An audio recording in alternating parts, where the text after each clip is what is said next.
Today we are looking at tenths. And when we look at tenths, so I moved our tens over here and I got out a couple other things. So I want you guys to be watching and listening and focused, all right?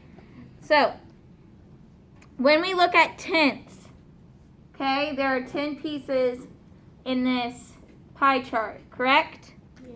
Yes. Okay, in our fraction circle, there are 10 pieces. But when we look at numbers, okay, if I write 123, I meant to say 3, okay, we have a tens place, right? Yes, no? Yes. Okay, now, but if I want to look at decimals, think like money, okay? So if I wanted to make this $1.23, what is in my tens place now?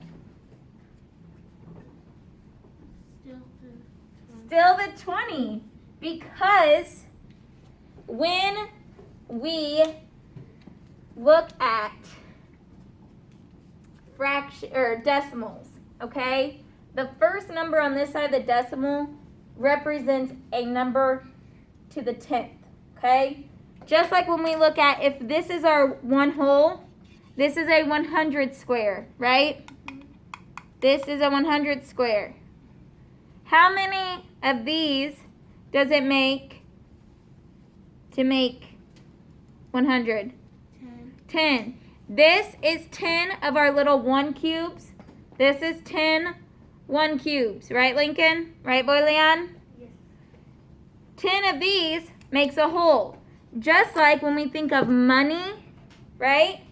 If we're reading this as money, we have 3 pennies, 2 dimes, and $1. Right? Does that make sense?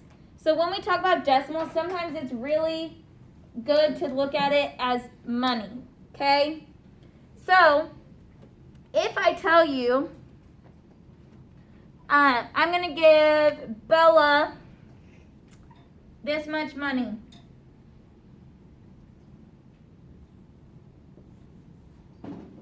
Okay? And I'm going to give Charisma this much money. Who got more? Who can tell me? Keegan?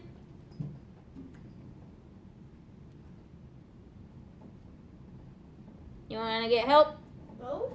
Nope. You guys haven't learned this yet. I'm just seeing if you guys know. Grace, what's your guess? So this is Bella, this is Charisma. I think Charisma did. Charisma did, because there's a hidden 0 here. You don't necessarily need it because it's after. This means she has 9 dimes, right? This means Bella has what? 9 cents. She's got 9 pennies. Would you rather have 90 cents or 9 cents? 9 cents. 90 cents, right? Because even though it has the 0, people are like, oh, it has a 0, so that means there's more to it, right? But this is actually showing a smaller number. So like I said, when you look at this, you want to look at this and think of money because it's going to help you, okay? So let's get into our page for today, which is 89, okay? So it says to write the fraction and a decimal below each circle. So for that one, all of these are out of 10, right? If we look, we have 1, 2, 3, 4, 5, 6, 7, 8, 9, 10, right? So our fraction is going to be how many are shaded over 10, right? So we already know it's going to be something over 10. How many pieces are shaded here, Lincoln?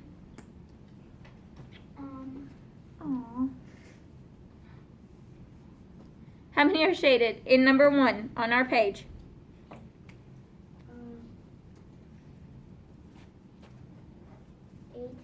8. So our fraction for number 1 is 8 tenths.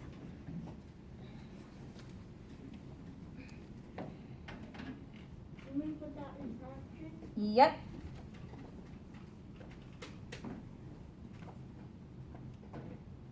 Okay. Now, how can I write this as a decimal?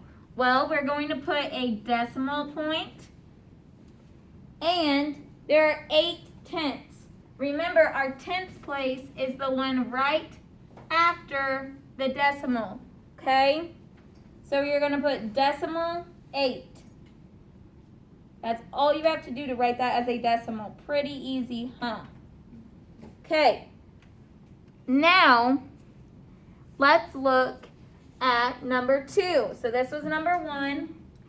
Now let's look at number 2. We have 10 pieces again. So how many pieces are shaded, Keegan? 5. 5. Over how many pieces did we have all together again, everyone? 10. 10. Now, who knows how to write this as a decimal? Bella? Decimal 5. Decimal 5. Good job. Yes. But what if it's 5, 6? We'll get there. We'll get there. Okay. All right. Okay, so now let's look at number 3. Number 3 is a little different than the fractions we had before because they were out of 10, right? This one is out of what? Everyone? 5. How many pieces are shaded in our group of 5, Mary? 3. 3. Now, you guys are thinking, how are we going to get this into a decimal, right? We've dealt with tenths. What we are going to do is we are going to make this fraction into tenths. We are going to find an equivalent fraction to where it is over 10. So what did I do, Joseph, to get from 5 to 10? Times 2, right? So what do I need to do up here? I need to multiply by 2. So what's 3 times 2? 6. So I want you to write on the fraction part 3/5 equals 6/10. I want you to write that on your fraction one. Okay? If my fraction is 6/10, how can I write that as a decimal, Charisma? Decimal 6. Perfect. See, it wasn't that bad, right? Okay. Now, we are given, on this next part, we are given the circles, but the circles are blank, right? You've got 1.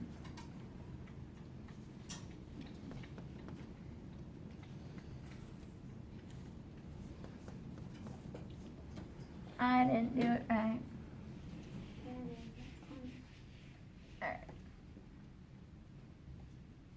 All right, so we have this, and it's the closest we're getting, okay? So it says they want us to use the decimal 1 to know what to draw, okay? First off, I think the best part we can do is make this into a fraction. We're doing it out of 10, right? This is a 10th. So what is my numerator? 1, right? They gave us a 1. We know it's 1. So what are we supposed to be coloring in? 1. Okay? So this is what your number 4 should look like. Is this what your number 4 looks like? Good.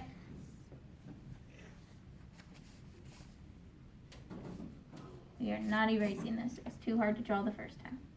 All right. So now we have decimal 9.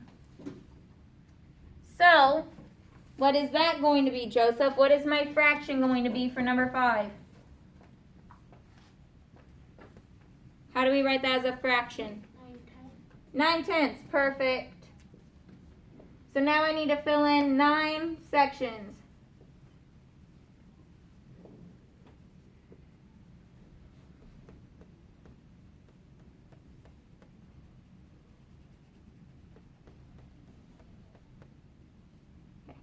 Looked like I had too many sections. I was like, did I really not make it tenths? We're good. So 9/10, right? Right. Alright, so, alright guys. So, now we are doing 0.4. Does that mean we are doing 4/5? No. No. So that means our original fraction was 4/10, right? That's what this is saying. Correct? Yes. But we need to make this into fifths to know what to shade, right? So we know 5 times 2 gets us 10, right? Yes. Well, now we need to look and see what times 2 gets me 4. So everyone, what times 2 will get me 4? 2. So how many pieces of my fifths do I need to shade in? 2. Everyone see how that worked? Yes. So on this bottom part, we are comparing decimals, okay?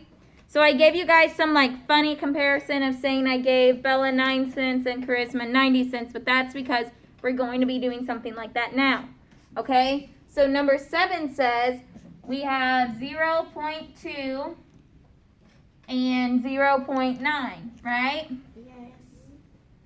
Which one do I use? Less than, greater than, or equal to? Everyone? Less than, right?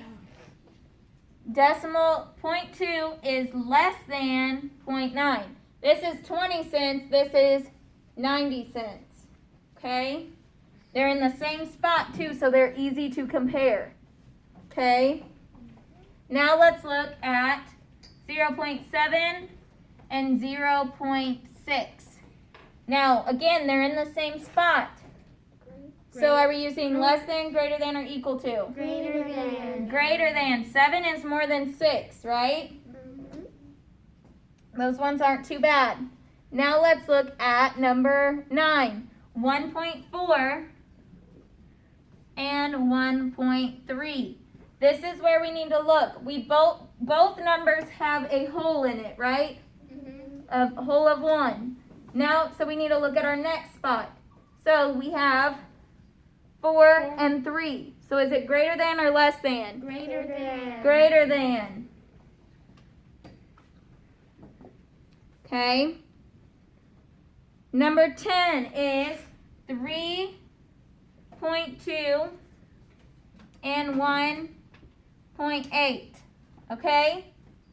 Now, we have holes in this number. Not a hole where I go out and dig a hole, but a hole as in all of something, a whole piece. Okay? We have 3 and 1.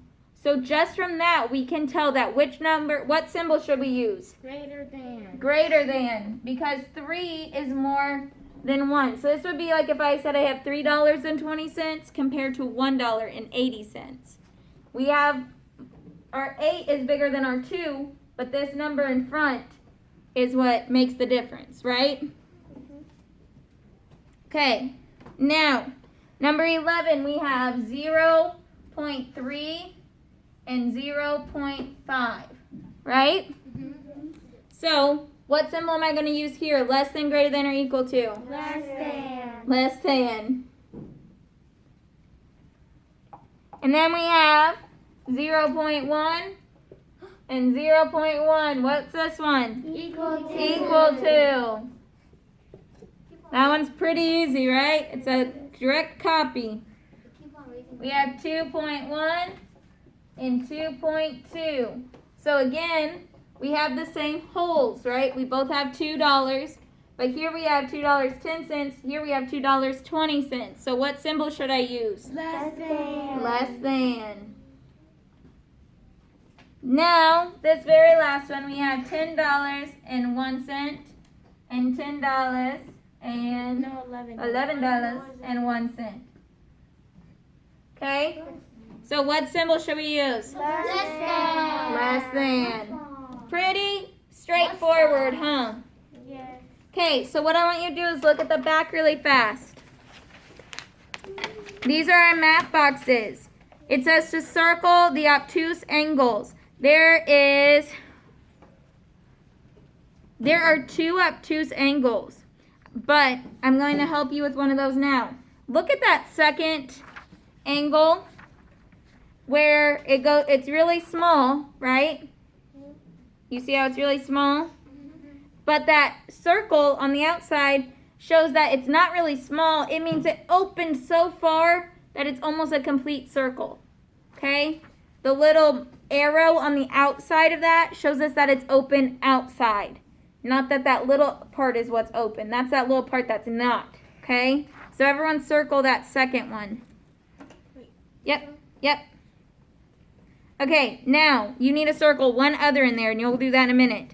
Measure the length and width of your journal to the nearest ½ inch. Find the perimeter. Okay? So you are going to find the perimeter of measuring your math book that you're using. You are going to complete the sentences using the 10 place 100 value words. Okay? You're going to solve number 4, and you do not have to do number 5. Okay? Now, get out your math journals, page 83. Or home link, sorry. Okay, so on this page, you are filling out this chart. They say 1/10. How will you write that as a fraction? How will you write it as a decimal? Number 2, it says to name 2 ways you might use decimals outside of school. For 3 through 6, you're looking at this number line. Where is that M on the number line? It's going to ask you what it is in a fraction and how you'd put that as a decimal. It's going to ask you for M and P. Okay? Number 7 through 9, you do need to do. It's looking at factors and factor pairs.